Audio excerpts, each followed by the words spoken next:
Hello, I'm with the Reverend Stephanie Spellers, who will be the keynote speaker at our upcoming Diocesan Convention and who will be leading workshops on the radical welcome of Jesus throughout the diocese as we enter more fully into that ministry. Stephanie, welcome to the Diocese of North Carolina. It's going to be wonderful to come back to the Diocese of North Carolina, Bishop Michael. It'll be great to have you. Didn't you go to school at Wake Forest? I did indeed. You're coming home. I'm a proud alumnus. Well, we're going to talk about the workshops in a minute, but I am intrigued, and I think the people of the diocese would be intrigued to learn about the community of faith where you are the priest. It's called The Crossing, and I just wondered if you would tell us a little bit about that rather remarkable community of faith. Absolutely, Michael. What's wonderful, I can't tell you how blessed I feel because I get to, of course, go around talking about radical welcome, but then every Thursday night we gather at the cathedral in Boston and we live it. We live radical welcome. It's the community that was started by a group of probably about 9 people who were all under the age of 40. We were given, frankly, just given permission, given license at the cathedral. They said, start something, start a new Christian community. And that's what we did. I had just been ordained priest, and in that community we started listening closely and saying, what are the ways that we have connected with God, even though maybe church didn't sanction it? You know, and church wasn't telling us, oh yeah, that's sacred. If anything, church was often saying, well, that's secular, don't bring that in. But what we said was, what if you brought it together? What if you brought together these beautiful Anglican traditions, these life-transforming Anglican traditions like Eucharist, like serious spiritual practices, like, a focus on discernment and a focus on discipleship that unfolds over time and grows and deepens over time. What if we took all of that good stuff? What if we took incarnational theology, that's taking it seriously, living it out, but then brought that to meet life today? And in fact, our tagline for the crossing is the crossing, where real church meets real life. So we try to bring some grooves to those ancient traditions, and we find that it works. You'd be amazed what you can do with monastic chant with a bass beat. Yes. You might be amazed. I would be amazed. Yes. I'll be sure to bring a bass to North Carolina. Okay. Sounds good.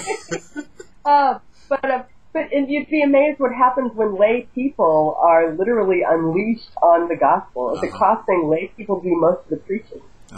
And the reason we do that is because in the Anglican tradition, we believe in the voice of the people.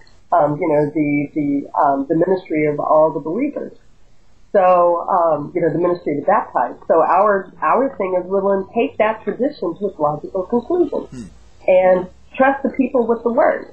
And even if the word ends up being spoken in like spoken word poetry or slam poetry, trust it. Trust that the Spirit is speaking. Trust that the same beat that was making you move on Saturday night could actually also open your heart to God on lowercase Thursday. So yeah, we're just trying to live out the remixing of Anglican tradition. Some people look at what we're doing and they're like, now how's that church? And when they hear about it, when they come, they're like, wow, that was church. That was church. Yeah, and they become much more curious about Anglicanism, about becoming Episcopalian, because they've never seen a church that fearless. And what I love is to be able to share with people a way of being Anglican that is fearless. And like I said, that radically welcomes the gift of all God's people. So we do it, day in, day out, week in, week out at the crossing. And then I get to go out and say, hey, guess what? This stuff works. You can't make this up. It works. And that's what I look forward to coming to do in North Carolina. Well, when you come to North Carolina, you've got the workshops are on the theme of radical welcome, but you've got an intriguing title that actually makes some sense, having heard about the ministry of the crossing. The title of the workshops, Anglicanism Remixed, Embracing the Other, Our Traditions, Our Future, Together. Yeah. What's going to happen at the workshops? We are going to dive into some of the more practical points around radical welcome. And what I've noticed is that over the years I've been going around the country talking, sharing, hearing from folks who are practicing radical welcome.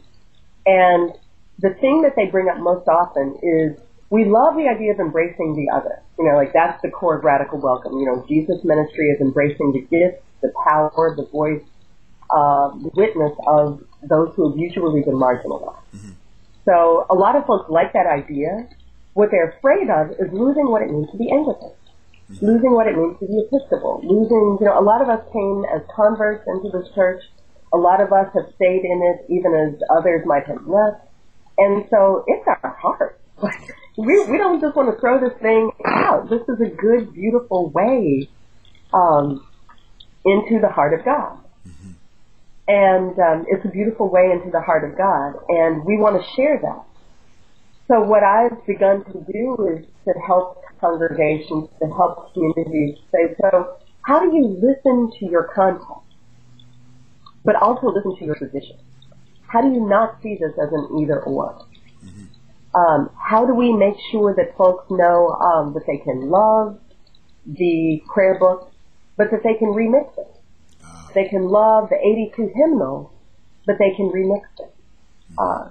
I believe that at the heart of the prayer book, at the heart of our traditions, you know, so much of what Thomas Cranmer was up to is essentially this: it's taking traditions, these ancient traditions, liturgical traditions, and placing them in the vernacular, helping them to come to life where we are today. You know, not being afraid of the world around us, but engaging it fully. To me, that's the most Anglican thing we could possibly do. But we need a little help. We need some cheerleading, but we also need some tools.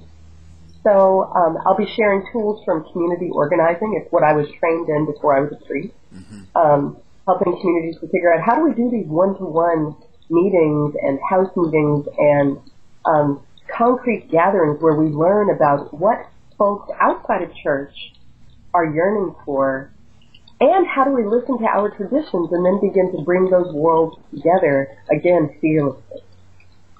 So that's a lot of what we're going to share when I come to North Carolina, and I can't wait to hear, because I'm sure that you all are already doing a lot of this, because I know you to be fearless people. I remember that. And so I just want to kind of encourage that, lift that up, and provide some tools so that folks can get out into their communities, look and see where God is already speaking, but then see how do our traditions speak into that life.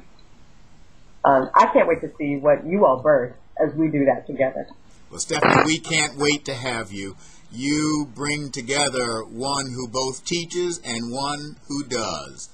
And we look forward to your being with us, my sister. I can't wait to come and see what God is birthing in your midst. Peace. My friends, the Reverend Stephanie Spellers will be our keynote speaker at the upcoming annual convention of the Diocese, and she will be leading workshops in radical welcome and hospitality under the title Anglicanism Remixed, Embracing the Other, Our Traditions, Our Future, Together. God bless you, and you keep the faith.